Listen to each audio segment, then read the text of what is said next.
Hi verse, நான் உங்கள் engineer மோகன். ஸோ இன்றைக்கி நம்ம பார்க்க போகிறது வீட்டுக்கு மேலே வைக்கக்கூடிய தொட்டி பிளாஸ்டிக் டேங்கா ஆர்சிசி டேங்கா, அதை தான் நம்ம பார்க்க போகிறோம். ஸோ பிளாஸ்டிக் டேங்கை பொறுத்தளவுக்கு உங்களுக்கு டியூரபிலிட்டி அதிகம், ஸ்ட்ரென்த் வைஸ் நல்லாயிருக்கும், தென் காஸ்ட் எஃபெக்டிவ். அதாவது ரிமூவ் பண்ணுறதும் சரி, புது டேங்க் வந்து இன்ஸ்டால் பண்ணுறதும் வந்து உங்களுக்கு ஈஸியாக இருக்கும். இதில் பிரச்சனை என்னன்னு பார்த்தீங்கன்னா, உங்களுக்கு வெயில் காலத்தில் பிளாஸ்டிக் டேங்க்கு வந்து உங்களுக்கு ஹீட்டு வந்து அப்சர்வ் பண்ணும்.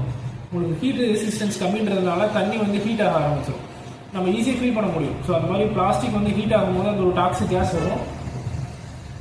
பிளாஸ்டிக்கில் வந்து இந்த அளவுக்கு ஒரு பிரச்சனை இருக்குங்க. ஸோ கான்கிரீட் ஆர்சிசி நம்ம பண்ணோம்னா அதில் என்ன அட்வான்டேஜஸ் அப்படின்னு பார்த்தீங்கன்னா, உங்களுக்கு ஹை டியூரபிலிட்டி, அதாவது உங்களுக்கு ஒரு 50 இயர்ஸ் வரைக்கும் அதில் உங்களுக்கு எந்த டிஃபெக்ட்டுமே வராது.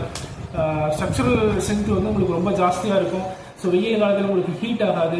ஆனால் இனிஷியல் காஸ்ட்னு பார்த்தீங்கன்னா, உங்களுக்கு பிளாஸ்டிக் டேங்கை விட ஆர்சிசி டேங்க் இனிஷியல் காஸ்ட் அதிகமாக இருக்கும். லைக்வைஸ் என்ன, உங்களுக்கு ஸ்டீலு, எம்சாண்டு, சிமெண்ட்டு, அக்ரிகேட்னு எல்லா மெட்டீரியலும் உங்களுக்கு அவைலபிலிட்டி கண்டிப்பாக இருக்கும். ஸோ எந்த டைமில் வேணாலும் இந்த மெட்டீரியல்ஸ் உங்களுக்கு அவைலபிளாக இருக்கிறதுனால நம்ம எந்த ஒரு ரீஒர்க்னாலும் சரி, எந்த ஒரு பேட்ச் ஒர்க்னாலும் சரி நம்ம ஈஸியாக பண்ணிட முடியும். ஸோ என்வரான்மெண்டல் பொல்யூஷன் கிடையாது. ஸ்ட்ரென்த் வைஸ்ன்னு பார்த்தீங்கன்னா, உங்களுக்கு பிளாஸ்டிக்கை விட ஆர்சிசி தான் வந்து உங்களுக்கு ஸ்ட்ரென்த்தாக இருக்கும். ஸோ உங்களுக்கு யூசேஜை பொறுத்து பார்த்தீங்கன்னா, பிளாஸ்டிக் டேங்க் வந்து ஹீட் அப்சர்வ் பண்ணும். ஸோ நமக்கு ஆர்சிசியில் ஹீட் அப்சர்வ் பண்ணாது. நம்ம வெயில் காலத்துலேயும் தண்ணி வந்து கூலிங்காகவே இருக்கும். அதே மாதிரி கிளீனிங் பார்த்தீங்கன்னா, உங்களுக்கு ரெண்டும் சேம் ஒர்க்காக தான் இருக்கும். ஸோ உங்களுக்கு நம்ம ஸ்ட்ரக்சர்லாம் வந்து டிசைன் பண்ணுவோம் வாட்டர் டேங்கை, அது வந்து நம்ம கீழே பாட்டம் வந்து க்ளீன் பண்ணிவிட்டு அந்த வேஸ்டேஜ் வந்து கீழே போகிறதுக்கு நம்ம அரேஞ்ச்மெண்ட்ஸ் கண்டிப்பாக கொடுக்கணும்.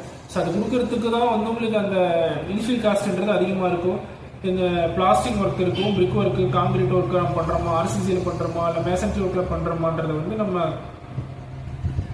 கிளைண்ட்டோட, ஸோ நம்மளோட ஐடியாவில் நம்ம பண்ணலாம். ஆனால் ஆர்சிசியில் பண்ணுறது பெட்டராக இருக்கும். ஓஹெச்டி எப்போவுமே ஆர்சிசியில் பண்ணணும்.